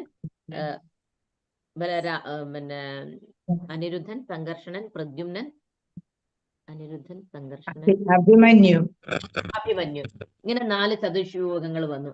അതിൽ നിന്ന് സംഘർഷണനിൽ നിന്ന് വീണ്ടും നാരായണ രൂപം ഉണ്ടാകുന്നു. വീണ്ടും സംഘർഷണനിൽ നിന്ന് വീണ്ടും ചതുഷ്വ്യൂഹം ഉണ്ടാകുന്നു എന്ന് നമ്മൾ മനസ്സിലാക്കി. അപ്പം എല്ലാം കൃഷ്ണനിൽ നിന്നാണ് എല്ലാ രൂപങ്ങളും വരുന്നത്. ഇതിൽ നിന്നൊന്ന് വ്യക്തമാണ്. അപ്പം വായനക്കാരെ വഴിതെറ്റിക്കുവാനും ഭക്തന്മാരെ വഴിതെറ്റിക്കുവാനുമായിട്ടുള്ള അദ്വൈതവാദികളുടെ അവരെന്താണ്, അത് കൃഷ്ണനല്ല ഉപദേശിക്കുന്നത്. ഭഗവാനെ പാടെ മാറ്റി നിർത്തിക്കൊണ്ട് ഭഗവാൻ പറഞ്ഞ വാക്കുകളെ മാത്രം കടമെടുത്തിട്ട് അതും അവർക്ക് ഇഷ്ടമുള്ളതുപോലെ തോന്നിയതുപോലെ വളച്ചൊടിച്ച് അതിന്റെ അർത്ഥത്തിനെയൊക്കെ മാറ്റി മറിച്ച് അവർക്ക് തോന്നിയതുപോലെ പ്രചരിപ്പിക്കുന്ന കുറേ ഭഗവത്ഗീതയുണ്ട്. അപ്പൊ അതൊക്കെ വായിച്ചു കഴിഞ്ഞാൽ നമുക്ക് ഒരിക്കലും യഥാർത്ഥമായിട്ടുള്ള ആ പ്രാപ്തിസ്ഥാനത്ത് എത്താനായിട്ട് നമുക്ക് സാധിക്കില്ല. നമ്മൾ വീണ്ടും വീണ്ടും, അത് മഹാപാപവുമാണ് അങ്ങനെ ചെയ്യുന്നത്. ഭഗവാൻ ഈ പറഞ്ഞത് ആരാണ്? സാക്ഷാൽ ഭഗവാനാണ് ഈ പറഞ്ഞത് ഭഗവത്ഗീത. ആ ഭഗവാന്റെ വാണിയെ വളച്ചൊടിക്കുകയും അതിനകത്ത് മായം കലർത്തുകയും ഒക്കെ ചെയ്യുന്നത് വരെ ഒരു മഹാപാപം ഇനി വേറെ ഇല്ല. അപ്പം അതുകൊണ്ടാണ് ഭഗവാൻ പറഞ്ഞത്, ഒരു ഭക്തന് മാത്രമേ ഭഗവാനെ മനസ്സിലാക്കാൻ സാധിക്കുകയുള്ളൂ. അപ്പം ആ ഇന്ദ്രിയങ്ങളെ മുഴുവൻ ശുദ്ധമാക്കി എങ്ങനെ ഭഗവാനെ സ്മരിച്ചുകൊണ്ട്, ഭഗവാൻ അത്രയും പവിത്രമാണ്. പവിത്രം പരമം ഭവാൻ. അർജുനന് ഇതിനു മുമ്പത്തെ ശ്ലോകത്തിൽ ഭഗവാനെ വാഴ്ത്തുന്നുണ്ട്. പരംധാമ പവിത്രം പരമം ഭവാൻ. ഭഗവാൻ അത്രയും പരിശുദ്ധനാണ്, അത്രയും നിഷ്കളങ്കനാണ് ഭഗവാൻ, അത്രയും പവിത്രവും മംഗളകാരിയുമായിട്ടുള്ളതാണ് ഭഗവാൻ. അങ്ങനെയുള്ള ഭഗവാനെ നമ്മൾ ആശ്രയിക്കും തോറും നമുക്കും ആ ഗുണങ്ങൾ വരും. അങ്ങനെയാണ് നമ്മുടെ മനസ്സ് ശുദ്ധമാകുന്നത്, നമ്മുടെ ചിന്തകള് പ്രവൃത്തികളൊക്കെ ശുദ്ധമായി തീരുന്നത്. അങ്ങനെ ശുദ്ധമായിട്ട് തീരുമ്പോൾ മാത്രമേ നമുക്ക് ഭഗവാനെ കുറിച്ച് ശരിക്കും മനസ്സിലാക്കാനായിട്ടും അനുഭവിച്ചറിയാനായിട്ടും ആ പരമസത്യത്തെ ഗ്രഹിക്കുവാനായിട്ട് നമുക്ക് സാധിക്കുകയുള്ളൂ. അപ്പൊ അങ്ങനെയൊന്നും ചെയ്യാതെ, നാമം ജപിക്കാതെ, ഭഗവാനിൽ യാതൊരുവിധ ഭക്തിയും ഇല്ലാതെ, യാതൊരു വിധത്തിലുള്ള ആധ്യാത്മികമായിട്ടുള്ള അറിവുകളും ഇല്ലാതെ എന്തെങ്കിലുമൊക്കെ ഭഗവാൻ പറഞ്ഞതിനെ വളച്ചൊടിച്ച് എഴുതുന്നവരൊക്കെ പറഞ്ഞ് വിശ്വസിച്ചിട്ട് വഴിതെറ്റി പോകുന്നവരെ എന്ത് പറയാനാണ്? അപ്പൊ അങ്ങനെ ചെയ്യുന്നവരാണ് അതിന്റെ പാപം അനുഭവിക്കുന്നത്. അപ്പം വളരെ ശ്രദ്ധയോട് കൂടിയിട്ട് ഒരു ഭക്തന്മാരുടെ നാവിൽ നിന്ന് തന്നെ ഭഗവത്ഗീത കേൾക്കണം. അല്ലെങ്കിൽ ഭഗവാനിൽ നിന്ന് തുടങ്ങുന്ന ഗുരുശിഷ്യ പരമ്പരയിലൂടെ തന്നെ ഉത്തമ യോഗ്യരായിട്ടുള്ള ആചാര്യനിൽ നിന്ന് തന്നെ കേൾക്കണം എന്ന് പറയുന്നതിന്റെ ആ പ്രാധാന്യം, അതിന്റെ ഗൗരവം അതുകൊണ്ടാണ് അങ്ങനെ പറയുന്നത്. അപ്പം എന്താണ് പലരും അങ്ങനെയാണ് പറയുന്നത്. അദ്വൈതവാദികളായിക്കോട്ടെ, മറ്റ് വാദികളായിക്കോട്ടെ, അവ്യക്തിഗതവാദികളൊക്കെ പറയുന്നത് എന്ത്, കൃഷ്ണനിലുള്ള നിർഗുണ ബ്രഹ്മമാണ് ഗീത ഉപദേശിക്കുന്നത്, കൃഷ്ണനല്ല. കൃഷ്ണനെ വെറും ഒരു മനുഷ്യനായിട്ടാണ് കാണുന്നത്. നമ്മൾ മുന്നേയുള്ള അധ്യായത്തിൽ പഠിച്ചു. അങ്ങനെ അങ്ങനെ ചിന്തിക്കുകയും അങ്ങനെ പറയുകയും ചെയ്യുന്നവരെ കണ്ടു കഴിഞ്ഞാൽ നമ്മൾ ഗംഗയിൽ പോയിട്ട് നമ്മൾ കുളിക്കണം എന്നാ പറയുന്നത്. ഭഗവാനെ മനസ്സിലാക്കണം നമ്മൾ ഈ ശ്ലോകങ്ങളിലൂടെ ഒക്കെ. എല്ലാറ്റിന്റെയും കാരണഭൂതനാണ്, എല്ലാ സർവ്വ കാരണങ്ങൾക്കും കാരണനാണ് ഭഗവാൻ. ഭഗവാന് മാത്രമേ ഈ ജീവാത്മാക്കളെ ഈ ഈ എന്താണ് ഈ ഭൗതിക ലോകത്തു നിന്ന്, അല്ലെങ്കിൽ എന്താണ് ഈ സംസാര സാഗരത്തിൽ നിന്ന്, ഈ ജനന മരണ ചക്രമാകുന്ന ഈ സംസാര സാഗരത്തിൽ നിന്ന്, ഈ ദുഃഖാലയമാകുന്ന ജന്മമൃത്യു ജരാവ്യാധികളാൽ, ഈ ത്രിഗുണങ്ങളാൽ ബന്ധിക്കപ്പെട്ടിരിക്കുന്ന ജീവാത്മാവിനെ രക്ഷിക്കാൻ ഭഗവാന് മാത്രമേ സാധിക്കുകയുള്ളൂ. എന്തുകൊണ്ടാണ്? ഭഗവാന്റെ അംശമാണ്, ഭഗവാന്റെ മക്കളാണ്. അവരുടെ ആഗ്രഹപ്രകാരമാണ് ഭഗവാൻ ഈ ലോകം അവർക്ക് സൃഷ്ടിച്ചു കൊടുത്തത്. അപ്പം ഈ ലോകത്തിന്റെ നശ്വരത മനസ്സിലാക്കിയിട്ട് ആ അനശ്വരമായിട്ടുള്ള ആ ഈശ്വരനിലേക്ക് മടങ്ങിപ്പോകാനുള്ള ഓരോ പാഠമാണ് നമ്മൾ ഇവിടുന്ന് ഓരോരുത്തരും അനുഭവിക്കുന്ന ഓരോ ജീവിത അനുഭവങ്ങൾ. അപ്പൊ അത് മനസ്സിലാക്കി ഭഗവാനെ മനസ്സിലാക്കാൻ കിട്ടുന്നത് തന്നെ ഈ ജന്മത്തിൽ നമുക്കൊക്കെ ലഭിക്കുന്ന ഏറ്റവും വലിയ പുണ്യമാണ്. അപ്പൊ ആ പുണ്യം മനസ്സിലാക്കിക്കൊണ്ട് ഭഗവാനിലേക്ക് കൂടുതൽ ഭക്തിയോടെ, കൂടുതൽ ഭഗവാനെ സേവിക്കുക, ഭഗവാനെ ചിന്തിക്കുക, ഭഗവാന് വേണ്ടിയിട്ട് ഒരു കുറച്ചെങ്കിലും നമ്മൾ സമയം മാറ്റി വെക്കുക. മറ്റു കർമ്മങ്ങൾ നമ്മൾ ചെയ്തേ മതിയാകും. അത് ഭഗവാൻ നിർബന്ധിച്ച് പറയുന്നുണ്ട്. അങ്ങനെ ചെയ്യാതെ ഒരിക്കലും നമ്മുടെ കർത്തവ്യങ്ങൾ അനുഷ്ഠിക്കാതെ ഒരിക്കലും നമുക്ക് ഭഗവാനെ പ്രാപിച്ചിട്ടും കാര്യമില്ല. അതും ഭഗവാൻ എടുത്തു പറയുന്നുണ്ട്. അത് കർമ്മയോഗത്തിൽ നമ്മൾ വളരെ വ്യക്തമായിട്ട് മനസ്സിലാക്കിയതാണ്. അപ്പം നമുക്ക് അനുഷ്ഠിക്കേണ്ട നമ്മുടെ നിയത കർമ്മങ്ങളെല്ലാം ചെയ്തുകൊണ്ട് തന്നെയാണ് ഭഗവാനെ നമ്മൾ ഭക്തിപൂർവ്വം സേവിക്കേണ്ടത്. അപ്പം പകൽ വെളിച്ചം പോലെ വ്യക്തമാണ് ഭഗവത്ഗീതയിലെ ഉപദേശങ്ങൾ. മൂഢന്മാരായ ഭാഷ്യകാരന്മാരുടെ ദീപനാളങ്ങൾ അവയ്ക്ക് ആവശ്യമില്ല. അപ്പം ഒരു ഭക്തൻ വേണ്ടി വന്നു നമുക്ക് ഭഗവത്ഗീതയുടെ യഥാർത്ഥത്തിലുള്ള ആ യഥാരൂപം മനസ്സിലാക്കി തരാൻ. ശ്രീല പ്രഭുപാദ് കി ജയ്. ശ്രീല പ്രഭുപാദരുടെ ഭഗവത്ഗീത പോലെ ഒരു ഭഗവത്ഗീത, അതിന്റെ ആ ഒരു അട്രാക്ഷൻ, ഒരു ആകർഷണം എന്ന് പറയുന്നത് മറ്റൊരു ഭഗവത്ഗീതയ്ക്കുമില്ല. അത്രയും എന്താണ്, അത്രയും പ്യുവർ ആണത്, അത്രയും പരിശുദ്ധമായിട്ടുള്ളതാണ്. ആ ഭക്തൻ അത്രയും ആ ഭഗവാനെ അനുഭവിച്ചറിഞ്ഞിട്ടുണ്ട്. ഭഗവാനുമായിട്ട് നേരിട്ട് സംവദിക്കാൻ ശേഷിയുള്ള, അത് ഭഗവാന്റെ ധാമത്തിലുള്ള ഭഗവാന്റെ ഭക്തനാണ് ശ്രീല പ്രഭുപാദ് സ്വാമി. അപ്പം അദ്ദേഹത്തിനെ ഭഗവാന്റെ പ്രതിനിധിയായിട്ട് ഇങ്ങോട്ട് അയച്ചതാണ്, ഭഗവാനെ കുറിച്ച് എല്ലാവർക്കും പറഞ്ഞു കൊടുക്കാനും ആ കൃഷ്ണാവബോധം എല്ലാവരിലേക്കും വളർത്തുവാനും വേണ്ടിയിട്ട്. അടുത്തത് 52-ാമത്തെ ശ്ലോകം. ശ്രീ ഭഗവാനുവാച സുദുർദർശമിദം രൂപം ദൃഷ്ടവാനസി യന്മമ ദേവാപ്യസ്യ രൂപസ്യ നിത്യം ദർശനകാംക്ഷിണഃ. ഭഗവാൻ പറഞ്ഞു, പ്രിയ അർജുന, നീ ഇപ്പോൾ കണ്ടുകൊണ്ടിരിക്കുന്ന എന്റെ ഈ രൂപം കാണുവാൻ ഏറെ പ്രയാസമുള്ളതാണ്. ദേവന്മാർക്ക് പോലും പ്രിയതരമായ ഈ രൂപത്തെ കാണുവാൻ അവസരം പാർത്തു കഴിയുന്നു. അപ്പൊ ഏത് രൂപത്തെയാ പറയുന്നത്? ഈ ശ്രീകൃഷ്ണ രൂപത്തെ. ശ്രീകൃഷ്ണ രൂപത്തെ, ചതുർഭുജ രൂപത്തെ കാണാൻ സാധിക്കും. വിശ്വരൂപത്തെ ഭഗവാന്റെ കാരുണ്യം കൊണ്ട് വേണമെങ്കിലും കാണാൻ സാധിക്കാം. പക്ഷെ കൃഷ്ണരൂപത്തെ കണ്ടു കിട്ടുക വളരെ വളരെ വളരെ അപൂർവമായിട്ട് അവസരം ലഭിക്കില്ല എന്ന് തന്നെയാണ് ഭഗവാൻ ഇവിടെ പറയുന്നത്. അപ്പം നീ ഇപ്പോൾ കണ്ടുകൊണ്ടിരിക്കുന്ന എന്റെ ഈ കൃഷ്ണരൂപത്തെ കാണുവാൻ വേറെ പ്രയാസമുള്ളതാണ്. ദേവന്മാര് പോലും, അല്ലെങ്കിൽ മഹർഷീശ്വരന്മാര് പോലും ആയിക്കോട്ടെ, അവർക്കൊക്കെ ആ പ്രിയതരമായിട്ടുള്ള ഈ രൂപത്തെ കാണുവാൻ അവരൊക്കെ അവസരം പാർത്തു കഴിയുകയാണെന്നാ പറയുന്നത്. അതുകൊണ്ടാണ് ഭഗവാന്റെ ആദിമ രൂപത്തിൽ ഈ ദ്വാപര യുഗത്തിൽ ഭഗവാൻ അവതരിച്ചത്. ഭഗവാന്റെ ആ രൂപത്തിൽ ഭക്തന്മാർ ആകൃഷ്ടരാകാൻ വേണ്ടിയിട്ടും ഭഗവാനെ മനസ്സിലാക്കിക്കൊണ്ട് ഭഗവാനിലേക്ക് തിരിച്ചു ചെല്ലേണ്ടവരാണ് നമ്മൾ. നമ്മുടെ യഥാർത്ഥ ധാമം, അല്ലെങ്കിൽ നമ്മുടെ വീട് എന്ന് പറയുന്നത് ഭഗവാന്റെ ധാമമാണ്. അപ്പൊ നമ്മളൊക്കെ ഇവിടെ ഇങ്ങനെ ചുറ്റിക്കറങ്ങിക്കൊണ്ടിരിക്കുക. നമ്മുടെ വീട് ഇവിടെയാണ്, എവിടെയെങ്കിലല്ല അവിടെയാണ് ഇവിടെയാണെന്നൊക്കെ പറഞ്ഞ് നമ്മൾ, ഇതാണ് എന്റെ അച്ഛൻ, ഇതാണ് എന്റെ അമ്മ എന്നൊക്കെ പറഞ്ഞ് നമ്മളിങ്ങനെ ഓരോ ബന്ധങ്ങളിൽ ഇങ്ങനെ കുടുങ്ങി പലതിലും മോഹിക്കപ്പെട്ട് നമ്മൾ ഈ ഭൗതിക ലോകത്തിൽ ഇങ്ങനെ കുടുങ്ങിക്കിടക്കുകയാണ്. പക്ഷെ നമ്മൾ ശരിക്കും തിരിച്ചു പോകേണ്ടത് എവിടെയാണ്? ഭഗവാന്റെ അടുത്തേക്കാണ് പോകേണ്ടത്. പക്ഷെ നമുക്ക് പോകാൻ മനസ്സ് വരുന്നില്ല. നമ്മൾ ഇവിടെ ഇങ്ങനെ ചുറ്റിപ്പറ്റി നിൽക്കുകയാണ് ഇങ്ങനെ കാലാകാലങ്ങളായിട്ട്. അപ്പം ആ അവസരം തരാൻ വേണ്ടിയിട്ടാണ് ഭഗവാന്റെ ഈ രൂപം. അത്രയ്ക്കും ആകർഷണമാണ് ഭഗവാന്റെ സൗന്ദര്യം, ഭഗവാന്റെ ആ രൂപം. ആകർഷിക്കപ്പെട്ട് നമ്മൾ കണ്ടിട്ടില്ലേ, ഭഗവാന്റെ ആ വേണുഗാനം കേട്ട് കഴിയുമ്പോഴത്തേക്കും ഗോപികമാരായിക്കോട്ടെ, ചുറ്റോട് ചുറ്റും നിൽക്കുന്ന ജീവജാലങ്ങളൊക്കെ ഇങ്ങനെ ഒരു ചിത്രം വരച്ചതുപോലെ നിശ്ചലമായി നിൽക്കുന്നു എന്നൊക്കെ നമ്മൾ ചെറുപ്പത്തിലെ പാഠപുസ്തകത്തിലെ പദ്യങ്ങൾ പഠിച്ചിട്ടുണ്ട്, പദ്യത്തിലൊക്കെ നമ്മൾ പഠിച്ചിട്ടുണ്ട്. അപ്പൊ അത്രയ്ക്കും ആകർഷണമാണ് അവര്. രാത്രി ഭഗവാന്റെ ഓടക്കുഴൽ കേൾക്കുമ്പോൾ ഗോപികമാരൊക്കെ ഒരു സ്വപ്നാടനത്തിൽ എന്ന പോലെ അവര് പോലും അറിയുന്നില്ല. അത്രയ്ക്കും ആകർഷകമാണ് ഭഗവാൻ, അത്രയ്ക്കും ആകർഷണമാണ് ഭഗവാൻ. അപ്പൊ ഒന്ന് ഭഗവാനിലേക്ക് നമ്മുടെ മനസ്സും ഇഷ്ടവും ഒന്ന് തിരിച്ചു കൊടുക്കുകയേ വേണ്ടും. ഭഗവാൻ നമ്മുടെ മനസ്സ് കവർന്നെടുക്കും. അപ്പം അതിനു വേണ്ടിയിട്ടാണ് എല്ലാവരും ശ്രമിക്കേണ്ടത് എന്ന് ഈ ശ്ലോകത്തിലൂടെ നമുക്ക് പറഞ്ഞു തരുന്നു. അപ്പം ഭഗവാന്റെ ആ കൃഷ്ണരൂപം വളരെ അധികം കാണാൻ വളരെ അപൂർവമായിട്ടേ കിട്ടുള്ളൂ എന്ന് പറയുന്നു. അടുത്ത ശ്ലോകം, നാഹം വേദേർന തപസാനദാനേന നേജ്ജയാം ശക്യ ഏവം വിധോ ദൃഷ്ടും ദൃഷ്ടവാനസി മാം യഥാ. അതീന്ദ്രിയ ദൃഷ്ടിയാൽ നീ കാണുന്ന ഈ രൂപം വേദ അധ്യയനം കൊണ്ടോ തപശ്ചര്യ കൊണ്ടോ ദാനയജ്ഞാദികളാലോ കൈവരാവുന്നതല്ല.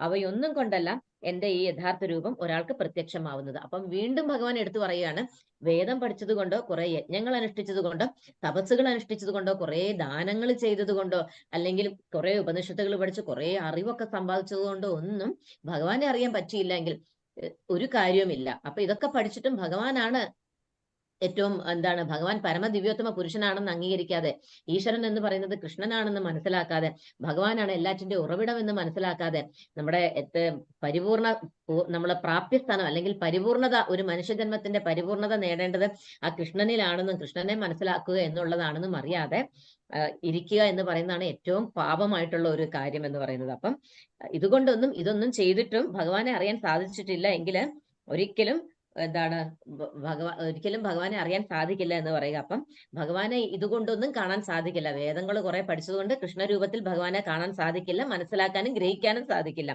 തപശ്ചര്യ കൊണ്ടോ ദാനയജ്ഞങ്ങൾ കൊണ്ടോ ഒക്കെ ഇതൊക്കെ നേടിയിട്ടും കൃഷ്ണനെ ശരിയായ രീതിയിൽ മനസ്സിലാക്കുക. കൃഷ്ണനെ അറിയാം എല്ലാവർക്കും, പക്ഷെ ശരിയായ രീതിയിൽ അറിയുക, മനസ്സിലാക്കുക എന്നുള്ളത് വളരെ ബുദ്ധിമുട്ടേറിയിട്ടുള്ള കാര്യമാണ്. ശരിയായിട്ട് ഗ്രഹിക്കുക, മനസ്സിലാക്കുക, വിശ്വസിക്കുക, പൂർണ്ണമായിട്ട് അർജുനൻ ചെയ്തതുപോലെ പൂർണ്ണമായിട്ടും അംഗീകരിക്കുക എന്ന് പറയുന്നത് എല്ലാവർക്കും പറ്റുന്ന കാര്യമല്ല എന്ന് പറയുകയാണ്. അപ്പം വേദാധ്യയനം കൊണ്ടോ തപശ്ചര്യ കൊണ്ടോ ഒന്നും കൃഷ്ണനെ കണ്ടു കിട്ടുകയില്ല എന്ന് ഭഗവാൻ തന്നെയാണ് ഇവിടെ പറയുന്നത്. 54-ാമത്തെ ശ്ലോകം, ഭക്ത്യാ ത്വനന്യയാ സഖ്യ അഹമേവ വിധോ അർജുന ജ്ഞാതും ദ്രഷ്ടും ച തത്വേന പ്രവേഷ്ടും ച പരം തപ. ഹരേ കൃഷ്ണ. ഹരേ കൃഷ്ണ മാതാജി. ഈ അഡ്മിൻ മാതാജിമാര് ആരെയും കാണുന്നില്ല. ഞാൻ ജോയിൻ ചെയ്യുമ്പോഴൊന്നും ആരെയും കാണുന്നില്ല. ഇപ്പോഴാരെങ്കിലും ഉണ്ടോ ഇവിടെ? രാജമ്മ മാതാജിയൊക്കെ ഒരുപാട് ലേറ്റ് ആയിട്ട് ജോയിൻ ചെയ്യുന്നുണ്ട്. എനിക്ക് നിങ്ങളെ കോഹോസ്റ്റ് ചെയ്യാനായിട്ട് സാധിക്കുന്നില്ല മാതാജി. ഞാൻ ക്ലാസ് എടുത്ത് പോകുമ്പോൾ പിന്നെ അത് ശ്രദ്ധിക്കുന്നുമില്ല. ഒന്ന് മ്യൂട്ട് ചെയ്യണം. ശബ്ദം എടുക്കുന്നവരെ ഒന്ന് മ്യൂട്ട് ചെയ്തേക്കണേ മാതാജി. ഹരേ കൃഷ്ണ.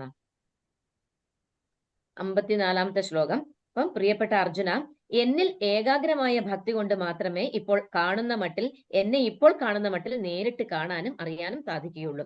ഈ മാർഗത്തിൽ കൂടി മാത്രമേ എന്റെ നിഗൂഢതയിലേക്ക് പ്രവേശിക്കാൻ കഴിയൂ. അപ്പൊ തൊട്ടു മുന്നേ ഭഗവാൻ പറഞ്ഞത് എന്താണ്?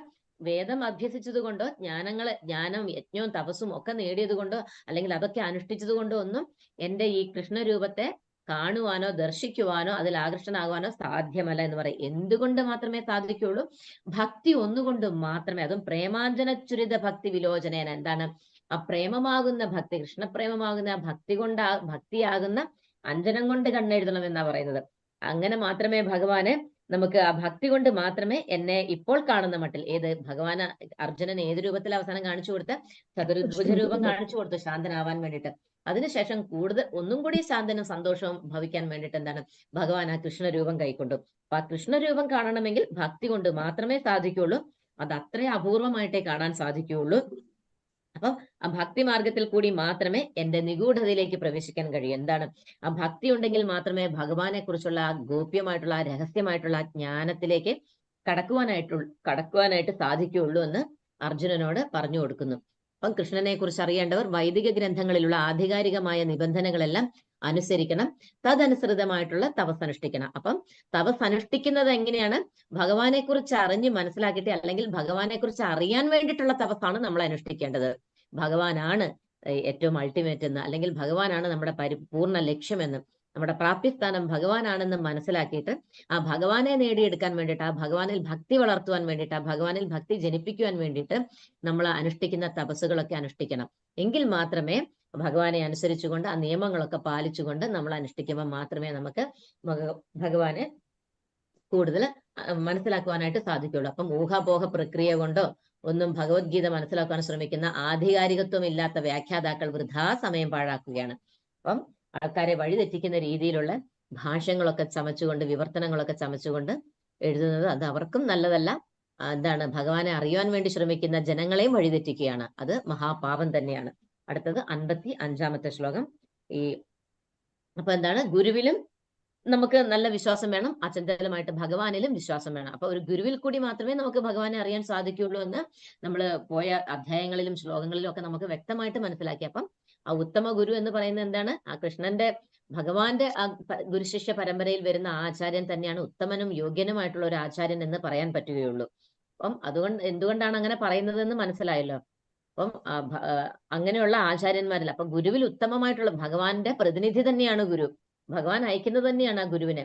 അപ്പൊ ആ ഗുരുവിന് മാത്രമേ നമുക്ക് നമ്മളെ ഭഗവാനിലേക്ക് എത്തിക്കുവാനായിട്ടുള്ള കാരുണ്യം നമുക്ക് നൽകാൻ കഴിയുകയുള്ളൂ. അപ്പം ഭഗവാനെ കുറിച്ച് പറഞ്ഞു തരുന്ന ആ ഗുരുവിനെ ആദ്യം വളരെ വിനയത്തോടു കൂടി സേവിക്കണം. അപ്പൊ അങ്ങനെ ഗുരുവിലും ഭഗവാനിലും ദൃഢമായിട്ടുള്ള വിശ്വാസം ഉണ്ടെങ്കിൽ മാത്രമേ നമുക്ക് ഭഗവാനെ ഭക്തിപൂർവ്വം സേവിക്കുവാനുള്ള ആ ഒരു കാരുണ്യം, ആ ഒരു കഴിവ് അല്ലെങ്കിൽ ആ ഒരു അനുഗ്രഹം നമുക്ക് കിട്ടുകയുള്ളൂ എന്ന് പറയുന്നു. അടുത്തത് 55-ാമത്തെ ശ്ലോകം. മത്കർമ്മ കൃന്മത്പരമോ മദ്ഭക്തഃ സംഘവർജിതഃ നിർവൈരഃ സർവഭൂതേഷു യഃ തമാമേതി പാണ്ഡവ. പ്രിയ അർജുന, എന്റെ ശുദ്ധ സേവനത്തിൽ ഏർപ്പെട്ടിരിക്കുന്ന കാമ്യകർമ്മങ്ങളുടെയോ ഊഹാപോഹങ്ങളുടെയോ മാലിന്യം കൂടാതെ എനിക്ക് വേണ്ടി കർമ്മം ചെയ്യുകയും എന്നെ ജീവിതത്തിന്റെ പരമലക്ഷ്യമായി കരുതുകയും സർവഭൂതങ്ങളോടും സുഹൃത് രൂപേണ പെരുമാറുകയും ചെയ്യുന്ന എന്റെ ഭക്തൻ നിശ്ചയമായിട്ടും എന്നെ തന്നെ പ്രാപിക്കും. അപ്പം എങ്ങനെയുള്ള ഭക്തനാണ് ഭഗവാനെ പ്രാപിക്കുന്നത് എന്നുള്ള ചോദ്യത്തിന്റെ ഉത്തരമാണിത്. അപ്പം എങ്ങനെയുള്ള ഭക്തനാണ്? ഭഗവാന്റെ ശുദ്ധ സേവനത്തിൽ ഏർപ്പെട്ടിരിക്കുന്ന, കാമ്യകർമ്മങ്ങൾ ചെയ്തു കഴിഞ്ഞാൽ എന്താ സംഭവിക്കുക എന്നുള്ളത് നമുക്ക് വ്യക്തമായിട്ട് മനസ്സിലായി. അപ്പൊ കാമ്യകർമ്മങ്ങളുടെയോ ഊഹാപോഹങ്ങളിൽപ്പെട്ട് ഉഴലുന്നവരുടെയോ അങ്ങനെയുള്ള ഒരുവിധ മാലിന്യങ്ങളും ഇല്ലാതെ, ആ മാലിന്യങ്ങളെയൊക്കെ അതിജീവിച്ചു, ആ മാലിന്യങ്ങളിൽ നിന്നൊക്കെ മുക്തമായി, ഊഹാപോഹങ്ങളില്ല, ലക്ഷ്യമായി കൃത്യം വഴി മനസ്സിലായി, ഭഗവാനാണ് എന്ന് മനസ്സിലായി, ഊഹാപോഹങ്ങൾ ഒന്നുമില്ല. ആധ്യാത്മികത എന്ന് പറഞ്ഞാൽ ഭഗവാൻ കൃഷ്ണനാണ്. കൃഷ്ണന്റെ ശാസ്ത്രം പഠിക്കുക, ഭഗവത്ഗീത മനസ്സിലാക്കുക, ഭാഗവതം പഠിക്കുക, വൈഷ്ണവ ശാസ്ത്രങ്ങളൊക്കെ പഠിക്കുക എന്ന് പറയുന്നതാണെന്നും കൃഷ്ണാവബോധം പരിശീലിക്കുക എന്ന് പറയുന്നതാണെന്നും വ്യക്തമായിട്ട് മനസ്സിലായി കഴിഞ്ഞു കഴിഞ്ഞാൽ അത്തരത്തിലുള്ള അതിനു മുമ്പുണ്ടായിരുന്ന എന്താണ്, കർമ്മഫലം ഇച്ഛിക്കുന്ന ആ മാലിന്യം മാറി, ഊഹാപോഹങ്ങളിലുള്ള മാലിന്യമൊക്കെ മാറി ഭഗവാന് വേണ്ടിയിട്ട് കർമ്മം ചെയ്യണം, ചെയ്യുന്ന കർമ്മമൊക്കെ ഭഗവാന്റെ ഇച്ഛയ്ക്ക് വേണ്ടിയിട്ടാണ് ചെയ്യേണ്ടതെന്ന് മനസ്സിലാക്കി, പരമലക്ഷ്യം ഇനി എന്റെ ഈ ജന്മത്തിൽ പരമലക്ഷ്യം ഭഗവാനാണെന്ന് മനസ്സിലാക്കി അങ്ങനെ കരുതുകയും എല്ലാ ജീവജാലങ്ങളോടും കാരുണ്യപൂർവ്വം പെരുമാറുകയും കാരുണ്യത്തോടുകൂടി അവർക്ക് ആ ഭഗവാനെ കുറിച്ച് പറഞ്ഞ് മനസ്സിലാക്കി കൊടുക്കുകയും ഈ ദുഃഖാലയത്തിൽ നിന്ന് അല്ലെങ്കിൽ ഈ ഒരു ലോകത്ത് നിന്ന് രക്ഷപ്പെടാൻ വേണ്ടുന്ന അവരെ എന്താണ്, അവരും ഭഗവാന്റെ അംശമാണല്ലേ. അപ്പൊ അവർക്കെല്ലാം എന്താണ്, അവരെല്ലാം സമഭാവനയോടുകൂടിയാണ് അങ്ങനെ ഒരു ഭക്തൻ കാണുന്നത്. അപ്പം ജീവാത്മാക്കൾക്കെല്ലാം യഥാർത്ഥത്തിൽ അവരുടെ നല്ലതിന് വേണ്ടിയിട്ട് പ്രവർത്തിക്കുന്നതാണ് ഒരു ഭക്തൻ എന്ന് പറയുന്നത്. അപ്പൊ അവരോടൊക്കെ സുഹൃദ് രൂപേണ പെരുമാറുകയും ചെയ്യുന്ന ഒരു ഭക്തനാണ് നിശ്ചയമായിട്ടും എന്നെ തന്നെ പ്രാപിക്കുന്നതെന്ന് ഭഗവാൻ ഇവിടെ അർജുനനോട് വ്യക്തമായിട്ട് പറഞ്ഞു കൊടുക്കുകയാണ്. അപ്പം ഭഗവാന്റെ ആത്മീയാന്തരീക്ഷത്തിലുള്ള കൃഷ്ണലോകം എന്ന അഥവാ ഗോലോക വൃന്ദാവനം എന്ന ഭഗവാന്റെ ആ ഗ്രഹത്തില് സർവോത്തമനായിട്ടുള്ള ഭഗവാൻ കൃഷ്ണനുമായിട്ടുള്ള ഭഗവാനുമായിട്ട് ഉറ്റ ബന്ധം പുലർത്താൻ ആഗ്രഹിക്കുന്നവരെല്ലാവരും ഈ നിർദ്ദേശത്തെ അനുസരിക്കുക തന്നെ വേണമെന്ന് ശ്രീല പ്രഭുപാദർ നമ്മളെ വ്യക്തമായിട്ട് ഓർമ്മിപ്പിക്കുകയാണ്. അപ്പം ഭഗവാന്റെ ലോകത്ത് പോവുകയും ഭഗവാനുമായിട്ട് ഒരുമിച്ച് ചേർന്ന് ഭഗവാന് സേവനം ചെയ്തുകൊണ്ട് ആനന്ദത്തോടുകൂടി, ആധ്യാത്മികമായിട്ടുള്ള ആത്മീയ ആനന്ദത്തോടു കൂടിയിട്ട് നമുക്ക് അവിടെ ശാശ്വതമായിട്ട് നമുക്ക് കഴിയണമെന്നുള്ളവരൊക്കെ തീർച്ചയായിട്ടും ഭഗവാനിലേക്ക് അല്ലെങ്കിൽ ആ കൃഷ്ണാവബോധം പരിശീലിക്കുന്നതിന്റെ നിയമവ്യവസ്ഥകളൊക്കെ കൃത്യമായിട്ട് പാലിക്കണമെന്ന് പറയുന്നു.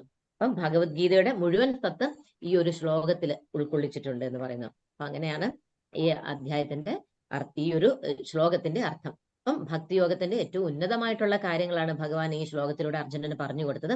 ഭഗവാനെ എങ്ങനെ പ്രാപിക്കണം?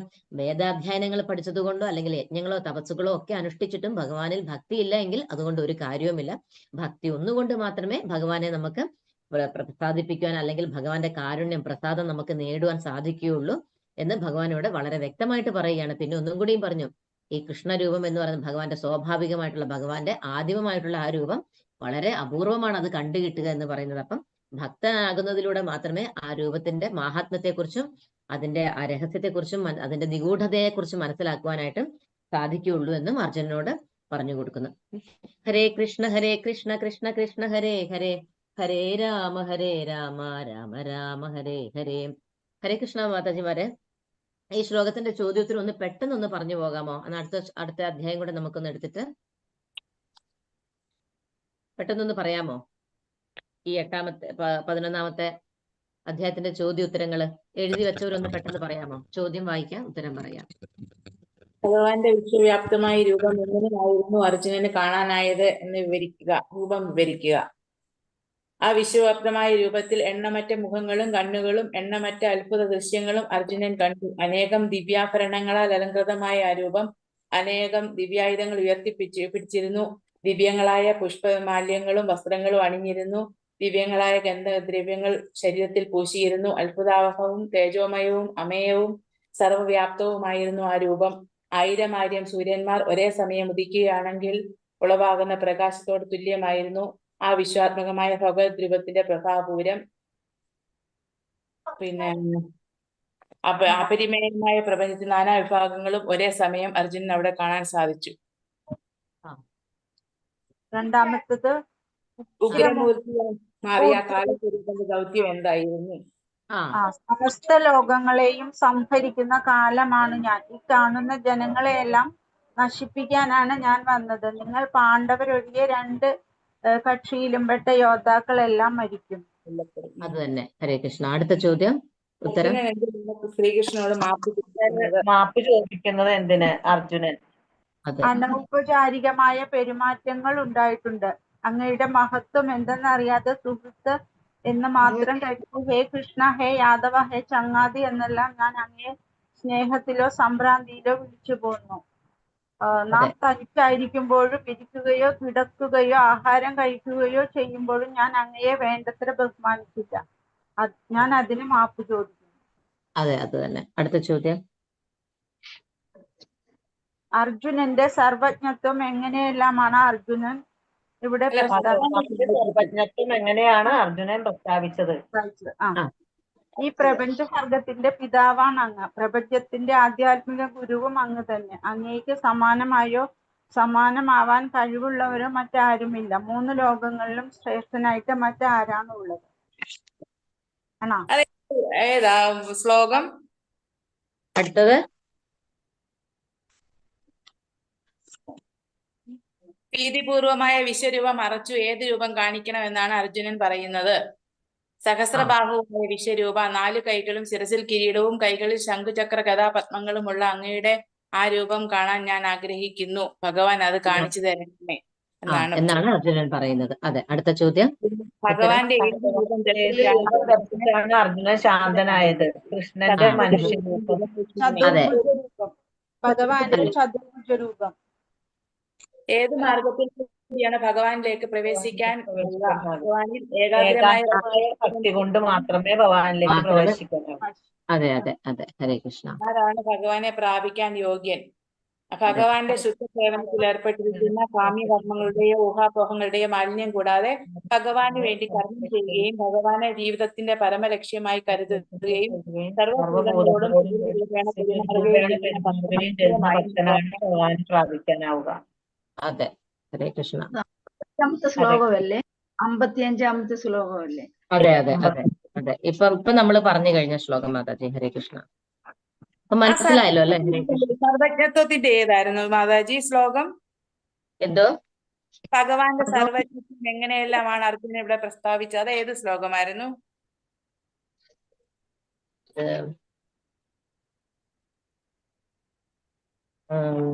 കുറച്ച് പുറകോട്ട് കൊണ്ടുവരും. 43 47 ഒക്കെയാണ്. അതെ, 43. അതെ. അതുല്യ സ്ഥാവരജംഗമമായ ലോകത്തിന്റെ അതെ, അങ്ങേക്കാൾ ശ്രേഷ്ഠനായിട്ട് ആരാണുള്ളത്? അതാ ഇതെല്ലാം 40 തൊട്ട് ഇങ്ങോട്ട് അത് തന്നെയാണ് പറയുന്നത്. എന്നാലും കൂടുതൽ ചരാചരങ്ങളെല്ലാം ഉൾക്കൊള്ളുന്ന പ്രപഞ്ച സർഗത്തിന്റെ അതാണ് 43ാമത്തെ ശ്ലോകം. ഓക്കെ മാതാജി, ശരി ശരി. ഹരേ കൃഷ്ണ. ഹരേ കൃഷ്ണ മാതാജി. ഹരേ കൃഷ്ണ. അപ്പൊ നമുക്ക് 12ാമത്തെ അധ്യായത്തിലേക്ക് കടക്കാം അല്ലെ? ഹരേ കൃഷ്ണ. എല്ലാവർക്കും ചോദ്യോത്തരം കിട്ടിയല്ലോ അല്ലെ? ഹരേ കൃഷ്ണ. അപ്പൊ നമ്മള് ഭക്തിയോഗത്തിന്റെ അവസാനത്തെ അധ്യായത്തിൽ, അപ്പം പിന്നെ 7ാമത്തെ അധ്യായം തൊട്ട് 12ാമത്തെ അധ്യായം വരെയാണ് ഈ ഭക്തിയോഗത്തെ കുറിച്ച് പറയുന്നത്. അപ്പം ഭക്തിയോഗത്തിന്റെ എല്ലാ ഭാഗങ്ങളും ഭഗവാൻ വളരെ വ്യക്തമായിട്ട് അർജുനന് പറഞ്ഞു കൊടുക്കുന്നുണ്ട്. അപ്പൊ കഴിഞ്ഞ അധ്യായത്തില് ഭക്തി എങ്ങനെയാണ് ഭഗവാനെ നമ്മൾ പിന്നെ ആശ്രയിക്കേണ്ടത്, ഭക്തി കൊണ്ട് മാത്രമേ ഭഗവാൻ പ്രസാദിക്കുള്ളൂ എന്ന് വളരെ വ്യക്തമായിട്ട് പറഞ്ഞു. ഇനി 12ാമത്തെ അധ്യായം ഭക്തിയോഗം. अर्जुन उवाच श्री राधा गोविंद की जय, श्रील प्रभात की जय। हरे कृष्ण। एवं सततयुक्ता ये भक्ता त्वां पर्युपासते ये चाप्यक्षरमव्യക്തം തേഷാം കേ യോഗവിത്തമാ. അർജുനൻ ചോദിച്ചു, എല്ലാ സമയവും അങ്ങയുടെ ഭക്തി സേവനത്തിൽ തന്നെ ഉചിതമായി ഏർപ്പെട്ടു പോരുന്നവരോ അതോ പ്രത്യക്ഷമല്ലാത്ത അവ്യക്ത ബ്രഹ്മത്തെ ഉപാസിക്കുന്നവരോ ആരാണ് കൂടുതൽ പരിപൂർണതയുള്ളവർ എന്ന്. അപ്പൊ എപ്പോഴും ഭഗവാനെ തന്നെ മനസ്സിൽ ധ്യാനിച്ചുകൊണ്ട് അല്ലെങ്കിൽ ഭഗവാന് വേണ്ടി ഭക്തിയുത സേവനത്തിൽ ഏർപ്പെടുന്ന ഭക്തന്മാരാണ് ഏറ്റവും ഉചിതമായിട്ടുള്ളവര്, അല്ലെങ്കിൽ എന്താണ് അവ്യക്ത ബ്രഹ്മത്തെ ഉപാസിക്കുന്നവരാണ് കൂടുതൽ പരിപൂർണതയുള്ളവർ ആരാണ് എന്ന് പറയുകയാണ്. അപ്പം ഭഗവാൻ എന്താണ് വ്യക്തിനിഷ്ഠവും അവ്യക്തിഗതവും വിശ്വാസാത്മകവുമായുള്ളതിനെ കുറിച്ചൊക്കെ ഭഗവാന് കഴിഞ്ഞ അധ്യായങ്ങളിലൂടെയൊക്കെ വിവരിച്ചു. അപ്പം രണ്ടു തരത്തിലുള്ള ഭക്തന്മാരെ കുറിച്ച് പറഞ്ഞു. എങ്ങനെയൊക്കെയാണ്? യോഗികളെ, രണ്ടു തരത്തിലുള്ള ഭക്തന്മാരെ കുറിച്ചും യോഗികളെ കുറിച്ചും ഒക്കെ പറഞ്ഞു. പൊതുവെ ആധ്യാത്മികവാദികൾ രണ്ടു തരത്തിലുണ്ട്. ഒന്ന് എന്താണ്? അവ്യക്തിഗതവാദികൾ. അതായത് അവ്യക്തിഗതവാദികൾ എന്ന് പറഞ്ഞാൽ എന്താണ്? ഈശ്വരന് രൂപമില്ല എന്ന് കരുതി ജ്യോതിസിനെ മാത്രം ആരാധിക്കുന്നവര്. വ്യക്തിഗതവാദികൾ എന്ന് പറഞ്ഞാലോ ഭഗവാനെ ആരാധിക്കുന്ന ഭക്തന്മാര്, ഈശ്വരന് രൂപമുണ്ട് എന്ന് മനസ്സിലാക്കുന്നവര്. അപ്പൊ വ്യക്തിഗതവാദികളും അവ്യക്തിഗതവാദികളും. അപ്പൊ വ്യക്തിഗതവാദിയായിട്ടുള്ള ഒരു ഭക്തൻ തന്റെ എല്ലാ ശക്തിയും ഉപയോഗിച്ചുകൊണ്ട് പരമപുരുഷനായിട്ടുള്ള ഭഗവാന്റെ സേവനത്തിൽ ഏർപ്പെടുന്നു. അവ്യക്തിഗതവാദികളും ഒരു തരത്തിൽ സേവനത്തിൽ ഏർപ്പെടുന്നുണ്ട്. പക്ഷെ അവര് നേരിട്ട് ഭഗവാനെ സേവിക്കുന്നതിലല്ല, അവരെന്താണ്? അവ്യക്തമായിട്ടുള്ള ആ നിരാകാര ബ്രഹ്മത്തെ അല്ലെങ്കിൽ നിരാകാരമായിട്ടുള്ള ആ ജ്യോതിസിനെ ധ്യാനിക്കുന്നതിലാണ് യോഗികളായിട്ടുള്ളവര് ഏർപ്പെട്ടിരിക്കുന്നതെന്ന് മാത്രം. അപ്പം ഭഗവാനെ സാക്ഷാത്കരിക്കുവാൻ വിവിധ പ്രക്രിയകളിൽ വെച്ചിട്ട് ഏറ്റവും ഉത്തമമായിട്ടുള്ളത് ഏതാണ്? അറിയോ? നിങ്ങൾക്ക് മനസ്സിലായോ? പരമസത്യമായിട്ടുള്ള ഭഗവാനെ സാക്ഷാത്കരിക്കുവാൻ വിവിധ പ്രക്രിയകളുണ്ട്. പലതരത്തിലുള്ള യോഗ പ്രക്രിയകളെ കുറിച്ച് മനസ്സിലാക്കി. അതിൽ ഏറ്റവും ഉത്തമമായിട്ടുള്ളത് ഏതാണ്? സ്വരൂപിയായിട്ടുള്ള ഏത് യോഗമാണ് ഏറ്റവും ഉത്തമമായിട്ടുള്ളത്? ഭക്തിയോഗം. അത് തന്നെ, ആ ഭക്തിയോഗം അഥവാ ഭക്തിയുത സേവനം തന്നെയാണ് ഉത്തമമെന്ന് ഈ അധ്യായം വീണ്ടും നമുക്ക് മനസ്സിലാക്കി തരികയാണ്. അപ്പം അടുത്ത രണ്ടാമത്തെ ശ്ലോകത്തിലേക്ക് പോവാം. ശ്രീ ഭഗവാനുവാച മയ്യാവേശ്യ മനോയേ മാം നിത്യയുക്ത ഉപാസതേ ശ്രദ്ധയാ പരയോപേതാ തേ മേ യുക്തതമാ മതാഃ.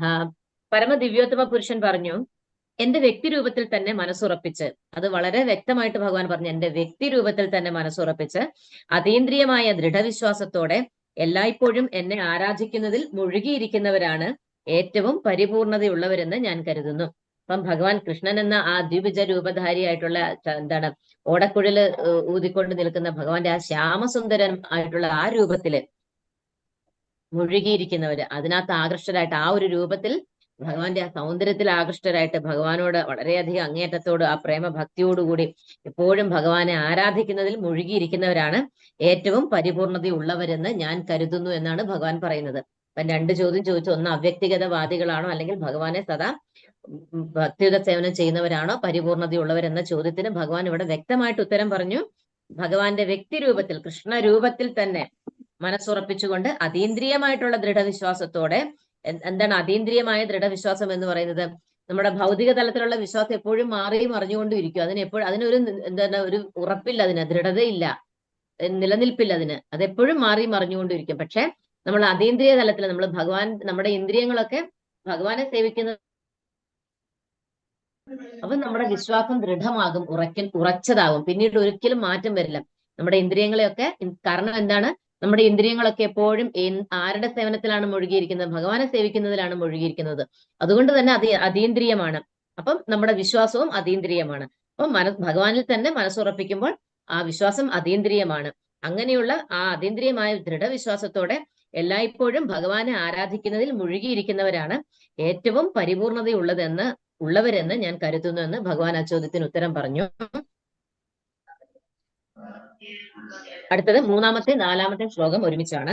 യേ ത്വക്ഷരമനിർദ്ദേശ്യം അവ്യക്തം പര്യുപാസതേ സർവത്ര ഗമചിന്യം ച കൂടസ്ഥമചലം ധ്രുവം സംനിയമ്യേന്ദ്രിയ ഗ്രാമം സർവത്ര സമബുദ്ധയഃ തേ പ്രാപ്നുവന്തി മാമേവ സർവഭൂതഹിതേ രതാഃ.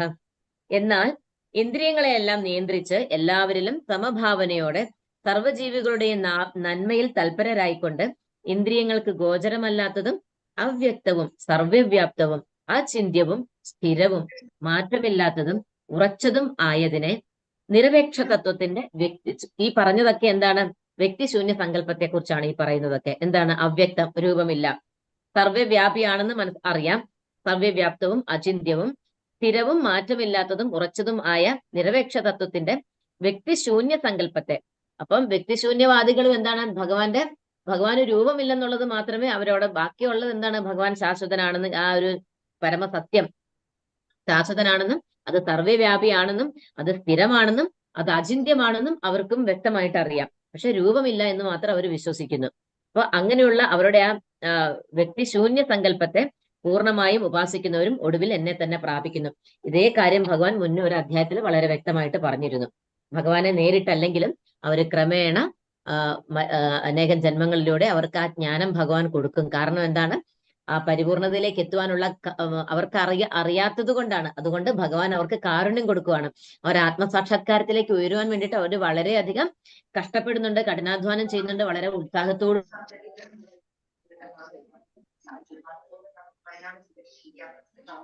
കൊണ്ട് അവർ ആ ആത്മീയ ഉന്നതി നേടുവാനായിട്ട് അവർ വളരെയധികം പരിശ്രമിക്കുന്നുണ്ട്. അത് പക്ഷെ അവർക്ക് അറിയില്ല ഭഗവാനാണ് ലക്ഷ്യം, പ്രാപ്യസ്ഥാനമെന്ന്. അവർ ആ നിരാകാര ബ്രഹ്മത്തിൽ കുടുങ്ങിക്കിടക്കുകയാണ്, അവരുടെ മനസ്സും അറിവും. അപ്പം അവരോട് ഭഗവാന് ക്രമേണ കാരുണ്യം ഉണ്ടാവുകയും അടുത്ത ജന്മങ്ങൾ നൽകി അവരെ നല്ല ഭക്തന്മാരുടെ കുടുംബത്തിൽ അവർക്ക് ജന്മം നൽകുകയും അവർക്ക് ആ ഭഗവാനാണ് ലക്ഷ്യം എന്നുള്ളത്, സർവം വാസുദേവ സർവമിതി, അപ്പൊ ആ ഭഗവാൻ തന്നെയാണ് പൂർണ്ണ ലക്ഷ്യസ്ഥാനം എന്ന് മനസ്സിലാക്കാനുള്ള ആ അറിവും ബുദ്ധിയും ഭഗവാൻ തന്നെ കൊടുത്തു. ദദാമി ബുദ്ധിയോഗം തന്നെ നമ്മൾ പഠിച്ചല്ലോ ശ്ലോകത്തില്. അത് കൊടുക്കുകയും അങ്ങനെ ഒടുവിൽ എന്നെ തന്നെ പ്രാപിക്കുന്നു എന്ന് പറയുകയാണ്. അപ്പം അങ്ങനെയുള്ള ആ വ്യക്തിശൂന്യ സങ്കല്പത്തെ ഉപാസിക്കുന്നവരും ക്രമേണ പൂർണ്ണമായും ഉപാസിക്കുന്നവരും ഒടുവിൽ ഭഗവാനെ തന്നെ പ്രാപിക്കുന്നു എന്ന് പറയുന്നു. അടുത്തത് 5-ാമത്തെ ശ്ലോകം.